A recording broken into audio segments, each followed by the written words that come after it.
This is called gouache or opaque watercolors. It also comes as Chinese white. Another name for it you can get with watercolors. It's basically titanium white, and it's able to cover and give you very strong solid colors rather than transparent. Here's the white. It's all softened up, and I'll just take a little drop of it and you'll see it covers, but it just covers. You don't want to use these thickly. Let's see what the white does, pure white, and we'll put it right on here for the mist. So there, I'm putting a little bit in here, and I'm going to patch up this little bit here that's kind of a little bit dirty, so you can touch up areas. You can heighten little white areas, you see, wherever you want. And then of course, once you've heightened them, then you can clean your brush, dry it. By the way, this is one of the little box store brushes. I've got about 9 of them for $12, $13. They're fabulous. For this kind of work, you don't have to hold much paint. They're beautiful, they're imitation sable, and they work fine. So see how that's sitting in there? Now I'm going to fade it around here. So it looks like there's a mist coming over this little mountain. So you just touch the edges, soften it out. There we go. We'll let that sit for a minute. Same with this little triangle here. I'll just soften the edges a bit. Okay, that's what you can do with the white. You can also take another little bit, hold your brush, and you can add a little bit in here, maybe a little bit stronger, a little thicker. See? You can add some little wave shapes. Go along the bottom here, recapture it a bit. And it's nice because you can blend these paints. Clean your brush, and then just soften the edge on these. Just creating a little soft veil of white over the watercolor. It's a veil of white, see? That's what we do with the white. Now, let's add some watercolor. Watercolors and this Chinese white or opaque titanium white, or what we call gouache white, is easily mixed with a touch of watercolor. So you put a little bit of manganese blue, and I should clean my brush because I don't want to sully the white. Put the white in with it, maybe just a pinch more. Okay, now this doesn't look that dark, but it covers. Now I'm going to take a little bit of the yellow. This is Hansa yellow. Mix a little bit of it into the blue and create a little distance with this. This I don't mind going right over it. Bring it right forward. Look at that. A little bit more. A little bit in the water. There we go. And last but not least, I'll take a little bit of the blue again, a pinch of alizarin crimson. Alizarin crimson is very strong. Even a pinch, which means a little bit, is too much sometimes. And what I'm going to do is put a little darker in here. Just work it in right there. Clean off my brush, and then move it across like that. So it looks like this mist is coming over the mountain. It makes the mountain a little bit darker, but behind the mist it looks lighter. So it looks like it's coming right down. And what I'm going to do is I'm going to put a little bit up here in the sky, right here. See that?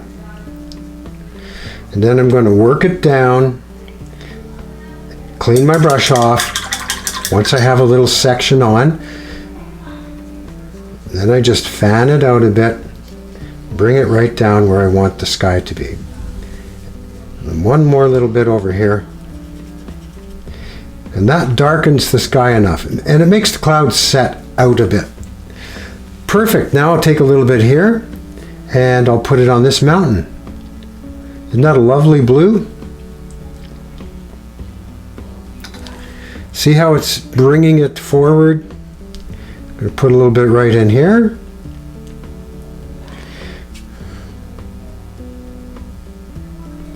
And a little bit here. A little in here.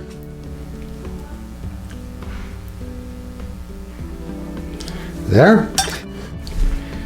So here I am softening all the edges. Little strokes. Because it's a misty day, I decided to soften everything. Little sort of spots that give texture to the trees. And they're going to just fade right down.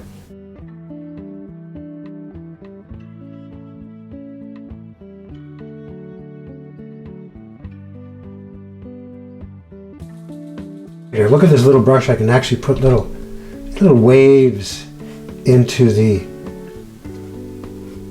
water here. It's just really nice to go down to a 1, 2, 3 size brush and add some finishing touches to the general shape and tone of the picture. And when you do this, you're going to really enjoy your picture. Adding some realistic texture to the water. Here's another step that you can go to get even farther on your painting. Let's say you're feeling it's not quite right. The watercolors brought it to a certain place and the gouache brought it farther, but it needs something else. That's when I turn to a gloss medium, golden. You can get different brands. They're basically a coating of acrylic medium. And this medium is thinned with water. And I add maybe 15 or 20% water to the medium. And then I put it over the painting. So I'm going to take a little bit here on my brush. I just dip it in. Just get a little on the end. There we go. See that little bit? You can put it in here and just add 1 drop of water on your brush. Just put your brush in the water for a second and thin it. And then stroke it on the paper. Stroke it on very gently because you wouldn't want to disturb the white paint or the gouache underneath. Now if it does, well, there are ways of getting around that, but if you let it dry sufficiently and gently put it on, just barely touching it. You can also buy sprays. They're called fixatives. Not quite as permanent, but they work also.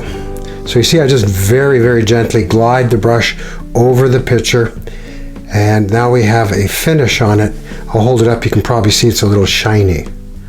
See that? And because I didn't put my paints on too thickly, they didn't run. And the purpose of doing this is it isolates this, and then I can go to work on it with some acrylic paints. It's amazing how just sticking to a picture, I used to throw pictures out because I didn't think they were any good. But then I discovered if it's not working in one medium, move to the next medium and keep at it until you're satisfied with it. And even if you're not satisfied with it, put it away for a while and revisit it later, as I say, when your technique has improved.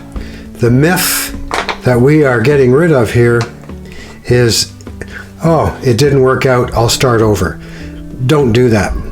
If the pyramids were started over, nothing would have ever turned out. You're always going to have some type of obstacle, some mental block, some criticism from within that someone's placed in your head. Don't pay attention to it. Work through the myth, work through it, and apply yourself with good technique and change that language inside you. There are no mistakes in art, only redirections.